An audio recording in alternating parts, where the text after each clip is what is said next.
Hi అండి, నమస్తే. నా పేరు గోపి. మీరు చూస్తున్నారు సన్ అగ్రికల్చర్ యూట్యూబ్ ఛానల్. ఈరోజు నీటి కోసం ఎదురు చూస్తున్న రైతులకైతే గుడ్ న్యూస్ అండి. ఈ వీడియోలో కృష్ణా నది ఎప్పుడు విడుదల చేస్తున్నారు, ఇప్పుడు దాకా ఎందుకు విడుదల చేయలేదు అనే సమాచారం గురించి పూర్తి వివరాలు ఈ వీడియోలో తెలుసుకుందాం. ఇక వీడియోలోకి వెళ్ళబోయే ముందు మన ఛానల్గా మీరు కానీ ఫస్ట్ టైం చూస్తున్నట్లయితే సబ్స్క్రైబ్ చేసుకోండి, అలాగే లైక్ చేయండి, షేర్ చేయండి, కామెంట్ చేయడం మాత్రం మర్చిపోవద్దు. ఇక టాపిక్లోకి వెళ్దామండి. ఇప్పుడు దాకా అసలు ఎందుకు వాటర్ అనేది రిలీజ్ చేయలేదంటే 60 రోజులు అవుతుందండి రిలీజ్ చేసి వాటర్ కృష్ణా నది నుండి. అసలు మనకున్నది ఎన్ని టీఎంసీ నీళ్ళు అంటే 2 టీఎంసీ నీళ్ళే అండి. ఈ 2 టీఎంసీ నీళ్ళు కూడా పులిచింతల నుంచి తీసుకోవాలి. ఈ పులిచింతల్లో ఆ 2 టీఎంసీలు అనేది డెడ్ స్టోరేజ్లో ఉండేయండి.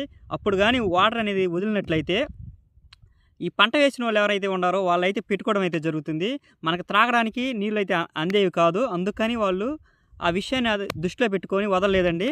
ఇప్పుడు వదలడానికి కారణం ఏంటంటే గొర్రెలకి అయితే నీళ్ళు లేవు, అలాగే బరుగొడ్లకి ఏడ చూసినా ఏ చెరువులు చూసినా సరే తాగడానికి అయినా చొక్క నీళ్ళు లేవు. అందువల్ల రైతులు ఏ ఊరు రైతులు ఆ ఊరు పెద్ద మనుషులని అయితే ఒత్తిడి చేయడం జరిగింది. వాళ్ళు పై అధికారులను ఒత్తిడి చేయడం జరిగింది. ఆ ఒత్తిడి చేయడం వల్ల ఏంటంటే పైన వాళ్ళకి ప్రెజర్ ఉండి పైనుంచి కూడా ఆర్డర్స్ అయితే రావడం జరిగింది. ఇక 2 రోజుల్లో నీటిని విడుదల చేస్తామని చెప్పడం జరిగింది. ఈ నీటిని త్రాగునీటి కోసం అయితే విడుదల చేస్తున్నారండి. ఇదే అదునుగా రైతులు అనేవాళ్ళు ఈ వాటర్ అనేది పెట్టుకోవడం జరుగుతుంది. 2 నుంచి 3 రోజుల్లో నీటిని విడుదలైతే చేస్తారు. ఈ నీటిని విడుదల చేసినా సరే మిర్చి రైతులకైతే ఉపయోగం లేదు.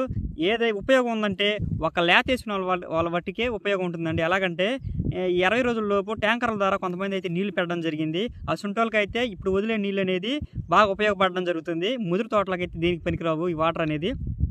అయితే ఫ్రెండ్స్, ఈ వీడియో కానీ మీకు నచ్చినట్టు లైక్ చేయండి, షేర్ చేయండి, కామెంట్ చేయడం మాత్రం మర్చిపోవద్దు.